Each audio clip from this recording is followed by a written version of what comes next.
দেবিদ্বারের মানুষ সত্যিই বড় ভাগ্যবান। হাসনাত আবদুল্লার মতো একজন এমপি পেয়েছে। ঈদ উপহার হিসাবে সরকার পক্ষ থেকে সকল এমপিদেরকে 10 লক্ষ করে টাকা দিয়েছিল। কোনো এমপি এই পর্যন্ত প্রকাশ করে নাই, কিন্তু হাসনাত আবদুল্লাহ তা বলেছে যে আমাকে সরকার পক্ষ থেকে পার্সোনালিভাবে খরচ করার জন্য 10 লক্ষ টাকা দেওয়া হয়েছে, এবং সে 10 লক্ষ টাকা নিজের পার্সোনাল কাজে না লাগিয়ে সে কিভাবে কাকে দিবে সমস্ত কিছু প্রকাশ করেছে অনলাইনে এসে। অবশ্যই ভিডিওটা দেখেন আর শেয়ার করে দিবেন।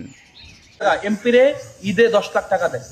এই 10 লাখ টাকা আমি চাইলে আমি নাও দিতে পারতাম, কিন্তু আমার ফান্ড, মানে এই ফান্ড হচ্ছে এমপির ফান্ড। এমপি যেভাবে ইচ্ছে এটা খরচ করবে এভাবে। আমি কি করছি, আমি কালকে লিস্ট প্রকাশ করছি, আমরা এই 1000 টাকা করে 1000 মানুষকে দিছি, তাইলে হইলো 10 লাখ টাকা। আবার আমরা 560টা ফ্যামিলিতে মনে হয় আমরা আবার মানে ইচ্ছা মতো পাঠাইছি, তার মানে দিছে 10 লাখ, আমরা 15 লাখ টাকার উপরে মানুষকে দিছি এবং এটা প্রকাশও করছি। এখন আপনার যদি এই লিস্ট নিয়ে আপত্তি থাকে